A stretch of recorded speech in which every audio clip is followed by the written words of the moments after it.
આજે આપણે સૌ સાંભળીએ મહાભારતની 43મી વાર્તા છેવટે ભીષ્મ પડ્યા.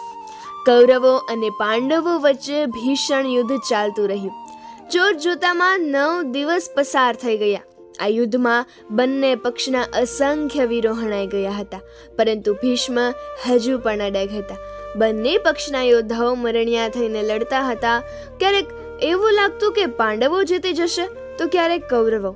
વિરાટ રાજાના બંને પુત્રો ઉત્તર અને શ્વેત યુદ્ધમાં વીરગતિ પામ્યા હતા.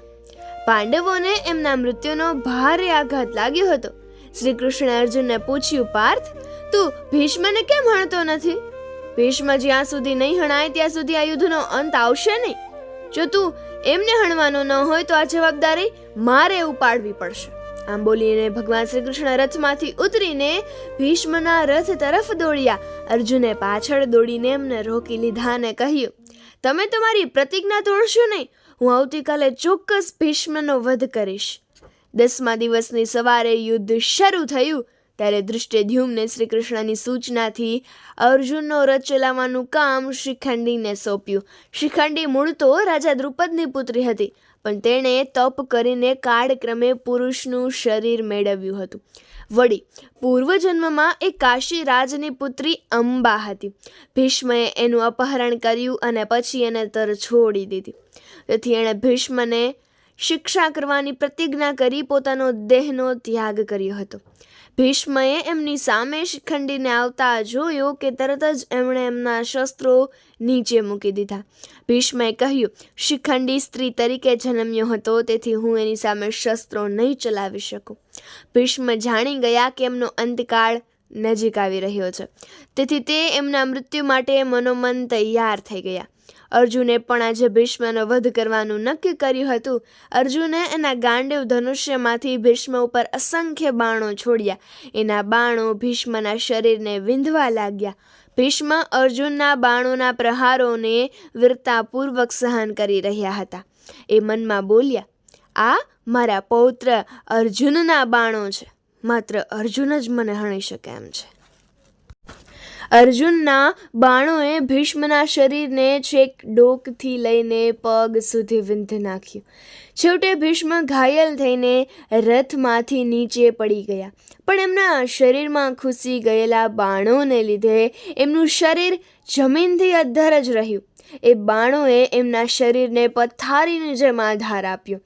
ફક્ત એમનું માથું નીચે ઢળી પડ્યું હતું. એમણે બૂમ પાડી, કોઈ મારા માથાને ટેકો આપો. બંને સેનાના યોદ્ધાઓ યુદ્ધ કરવાનું છોડીને એમની આજુબાજુ ટોળે વળી ગયા. એમાંથી કોઈ એક જણે કહ્યું કે મહાપુરુષના મસ્તકને છાજે એવું એક સરસ ઓશીકું લઈ આવો.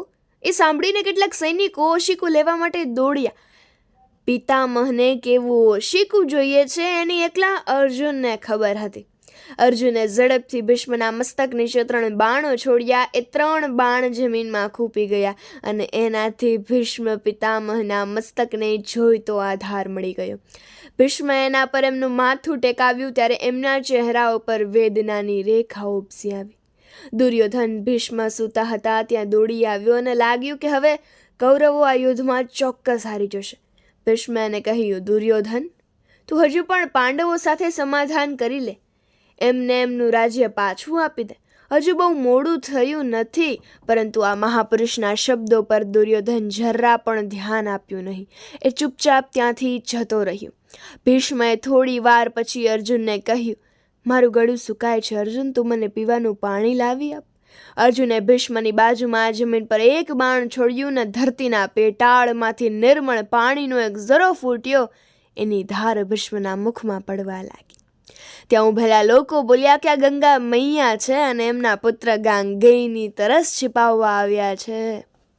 પાણી પીધા પછી ભીષ્મએ કૌરવો અને પાંડવોને કહ્યું, હું અહીંથી તમને બધાને જોતો રહીશ. જ્યારે સૂર્ય ઉત્તરાયણમાં પ્રવેશ કરશે ત્યારે હું મારા પ્રાણનો ત્યાગ કરીશ. ભીષ્મની આસપાસ અસંખ્ય સૈનિકો ટોળે વળીને ઊભા હતા. કેટલાક શાંતિથી ઊભા રહ્યા હતા અને કેટલાક રુદન કરી રહ્યા હતા. શિખંડીએ ભીષ્મનો વધ કરવામાં પાંડવોને મદદ કરી હતી. આ રીતે શિખંડીને શંકર ભગવાને આપેલું વરદાન સાચું ઠર્યું હતું. જ્યારે ભીષ્મ એકલા પડ્યા ત્યારે કર્ણ ભીષ્મની પાસે દોડી આવ્યા. એ ભીષ્મના પગે પડીને રડતા રડતા બોલ્યા, પિતામહ, મેં આપના પ્રત્યે સદાય ધૃણા અને ક્રોધ રાખીને આપની સાથે કઠોર વર્તાવ કર્યો છે. મારા વર્તન બદલ આપ મને ક્ષમા આપો. ભીષ્મએ કર્ણને જવાબ આપ્યો, તું કુંતીનો પુત્ર છે એ હું જાણતો હતો, તેથી મેં તારા પર પણ પાંડવો જેટલો જ પ્રેમ રાખ્યો છે, પણ મેં આ રહસ્ય કોઈને ન કહેવાના સોગંદ લીધા હતા. હે કર્ણ, તું હવે દુર્યોધન અને પાંડવો વચ્ચે સમાધાન કરાવી દે. તું પાંડવોનો મોટો ભાઈ છે, તું તારા સગા ભાઈઓની સાથે યુદ્ધ ન કરીશ. કર્ણ બોલી ઉઠ્યો, હવે હું એવું નહીં કરી શકું. મેં દુર્યોધનને મદદ કરવાની અને અર્જુનને હણવાની પ્રતિજ્ઞા લઈ લીધી છે, તો પછી તું તારી ફરજનું પાલન કર. કર્ણને એવું કહીને ભીષ્મે તેને આશીર્વાદ આપ્યા. દુર્યોધને કર્ણને કૌરવ સેનાનું સેનાપતિ પદ સંભાળી લેવા કહ્યું. કર્ણે દુર્યોધનને જણાવ્યું કે એ માટે દ્રોણ સૌથી વધુ યોગ્ય છે.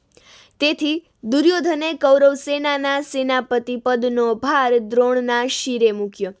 દુર્યોધન દ્રોણને કહ્યું કે તમે યુધિષ્ઠિરને જીવતા પકડી લાવો, એ પછી આપણે યુદ્ધ અટકાવી દઈશું. દુર્યોધન એના મનમાં એવું વિચારતો હતો કે યુધિષ્ઠિરને જીવતા પકડી લેવાથી યુદ્ધ આપોઆપ અટકી જશે અને ત્યાર પછી એમને ફરીથી દ્યુત રમાડીને હરાવી દઈશું. દ્યુત એ પાંડવોને હરાવવા માટેનો યુદ્ધ કરતાં વધુ સહેલો માર્ગ છે. દુર્યોધન યુધિષ્ઠિરને જીવતા રાખવા ઈચ્છે છે એ જાણીને દ્રોણ રાજી થયા. દ્રોણને પણ પાંડવો પર અગાધ પ્રેમ હતો. પાંડવો એમના પ્રિય વિદ્યાર્થીઓ હોવાથી દ્રોણ એમને હણવા માટે રાજી ન હતા.